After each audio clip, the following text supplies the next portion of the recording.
लेकिन सुखदेव जी तो सुखदेव जी ठहरे। सुखदेव जी ने कहा पिताजी गृहस्थ धर्म स्वीकार करके क्या होगा? बोले गृहस्थी में प्रवेश करोगे तो सुख होगा। सुखदेव जी ने कहा ठीक है, पर पहले ये बताइए आपको सुख मिला? सुखदेव जी कह रहे किम सुखम मानुषे लोके ब्रूहि तात निरामयम् दुखम विद्धम सुखम प्राज्ञा न वदन्ति सुखम किलः।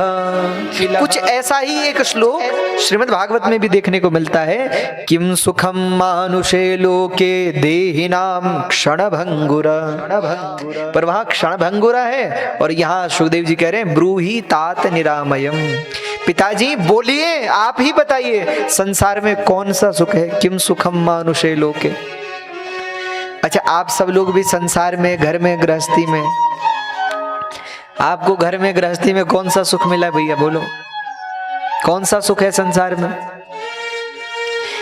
सुखदेव जी कह रहे हैं दुखम विद्धम सुखम प्राज्ञा न वदन्ति सुखम किलः।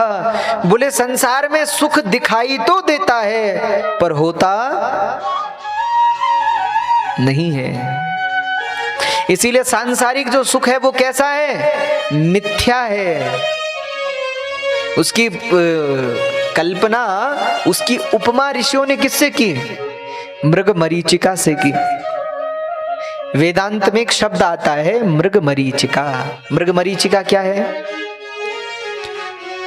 अरे आप लोग कभी राजस्थान इत्यादि जाएंगे तो राजस्थान में जाएंगे तो वहां रेत ही रेत होती है। रेगिस्तान में जाइए, अब रेगिस्तान में क्या होता है, आप दूर से देखोगे तो ऐसा लगेगा कि सामने पानी है। क्यों? रेत के कण और सूर्य की किरणें, रश्मियां जब मिलती हैं तो ऐसा भ्रम उत्पन्न करती हैं कि सामने पानी है। लेकिन आप जब नजदीक जाओगे तो वहां पानी नहीं होगा, दूर से दिखेगा लेकिन होगा नहीं। अब होता क्या है कि उस प्रदेश में जो मृग होगा, अगर कोई हिरन हो, मृग हो, और वो अपने झुंड से बिछड़ जाए तो उसको प्यास तो लगेगी रेगिस्तान में। तो प्यास लगेगी तो वो दूर से देखता है कि सामने पानी है तो दौड़ कर जाता है, वहां पहुंचता है पानी नहीं, फिर आगे दिखता है, फिर दौड़ता है और आगे जाता है, देखता है यहां भी पानी नहीं, फिर और आगे दिखाई देता है और वो दौड़ते दौड़ते ही मर जाता है। लेकिन उसको पानी, अरे बोलो, नहीं मिलता। संसार भी वैसा ही है, सुख दिखाई तो पड़ता है पर होता दिखता है। एक बार पढ़ाई पूरी हो जाएगी उसके बाद तो सुख ही सुख है। पढ़ाई पूरी हो गई, अब और दुख बढ़ गए। अब नौकरी का कंपटीशन हो गया ना, फिर लगा एक बार नौकरी लग जाए तब तो सुख ही सुख है। लग गई नौकरी, अब नौकरी वाले और रो रहे हैं, महाराज छुट्टी नहीं मिलती हमको। हाँ, फिर नौकरी लग गई तो फिर समझ, घर वालों ने कहा भाई विवाह कर लो तब कुछ सुख होगा, क्योंकि अब ऑफिस भी देखना है, घर भी देखना है, परिवार भी देखना है। विवाह कर लो, 2 लोग हो जाओगे तो फिर संभाल सकोगे। तो विवाह कर लिया, लगा कि अब तो कुछ ठीक होगा, लेकिन और समस्या। फिर लगा कि चलो अभी एक बार बच्चे हो जाएं थोड़ा बड़े, और उसके बाद तो फिर चिंता नहीं। बच्चे भी हो गए, थोड़ा बड़े भी हो गए, उनकी और चिंता, स्कूल पढ़ाना है, यहाँ भेजना है, वहां भेजना है। लगा बच्चे थोड़े समझदार हो जाएं, युवा हो जाएं, तब हम निश्चिंत हैं। अब बच्चे युवा हो गए तो अब उनके विवाह की चिंता और सताने लगी। कई लोग कहते हैं बच्चे सुन नहीं रहे महाराज, हम समझा रहे हैं, ऐसा नहीं कर रहे हैं, वैसा कर रहे हैं, वहां जा रहे हैं, यहाँ नहीं जा रहे हैं, समस्या। फिर सोचा बच्चों का विवाह कर दें तो अच्छा, अब तो सुख मिलेगा, कम से कम बहू आ जाएगी तो फिर थोड़ा हमारी भी देख रेख हो जाएगी और सब। तो बच्चे का विवाह भी कर दिया, अब और समस्या हो गई। अब घर में रोज बर्तन बज रहे हैं।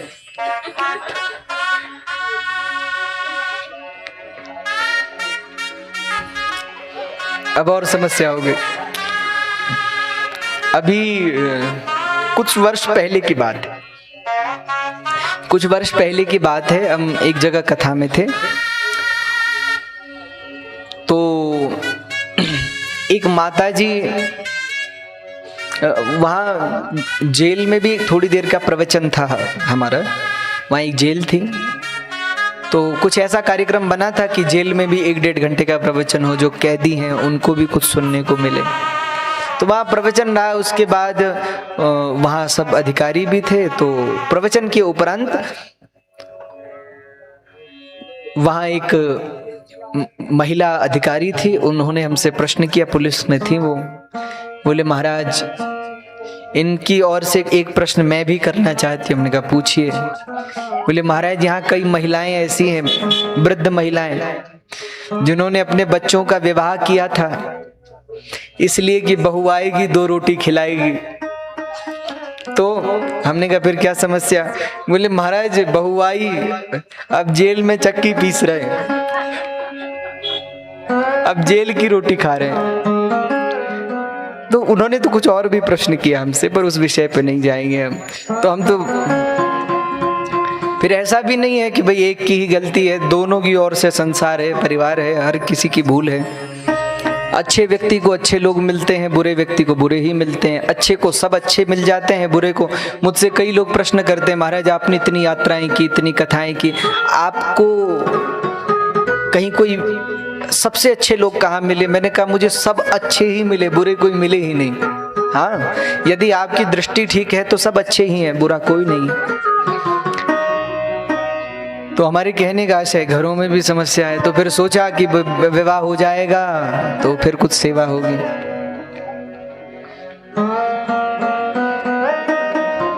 एक कथा हमने सुनी थी, ऐसे परिहास की दृष्टि से सुना दें आप।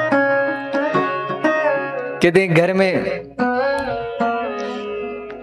तो सास रहे, बहू रहे और बेटा रहे, तो तीनों घर में रहते थे। अब घर में समस्या ये कि महाराज झाड़ू लगाना हो तो बेटा ही लगाए। अब माँ ने सोचा कि भाई देखो ये बेचारा दिन भर ऑफिस में भी दौड़ता है, फिर घर में भी ये करता है। अब बहू से सीधा कहना तो ठीक नहीं कहूँगा, इसको बुरा लगेगा, क्या करूँ? तो कुछ घुमा फिरा करके कहें।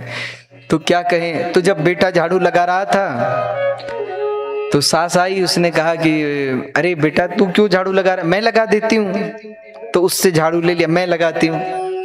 बेटे ने कहा नहीं नहीं माँ कैसी बात करते हो, मेरे होते हुए तुम झाड़ू लगाओ। नहीं नहीं मैं लगाऊंगा। माँ कहे नहीं मैं लगाऊंगी। अब उन्होंने सोचा कि अब बहू वहीं बैठे बैठे देख रही थी, तो उनको लगा इस सुनेगी तो भाई इसको थोड़ा सा लगेगा कि ठीक नहीं है, मुझे करना चाहिए। अब माँ कहेगी मैं करूंगी, बेटा कहे नहीं मैं करूंगा। और लेकिन बहू भी महाराज बहू ही थी। बहू एकदम उठी और कहा रुक जाओ। तो उनको लगा कि अब ये कहेगी कि हम लगाएंगे, लेकिन बहू ने कहा बोले रुक जाओ। हाँ क्या बात है? अरे बोले आप लोग लड़ क्यों रहे? बेटा कहे कि एक बात बताओ, मेरे होते माँ झाड़ू लगाए अच्छा लगता है? माँ कहे कि अरे बेटा तू दिन भर थक करके आता है, थका है, मैं झाड़ू लगाती हूँ। अच्छा तो यही समस्या है? बोले हाँ यही समस्या है। तो बोले तो फिर लड़ो मत, ऐसा करो एक दिन एक लगाओ, एक दिन एक लगाओ। लड़ना क्यों? तो गृहस्थी में भी बहुत समस्याएं हैं सबके लिए। फिर व्यक्ति का मोह परिवार में बढ़ता ही रहता है। बच्चों के बच्चे हो जाते हैं तो उनमें बड़ी आसक्ति हो जाती है, उनमें मोह में जीव फंस जाता है, और अंत काल में भी गृहस्थी के ही चिंतन में व्यक्ति की मृत्यु हो जाती है, पर उसको सुख नहीं मिलता।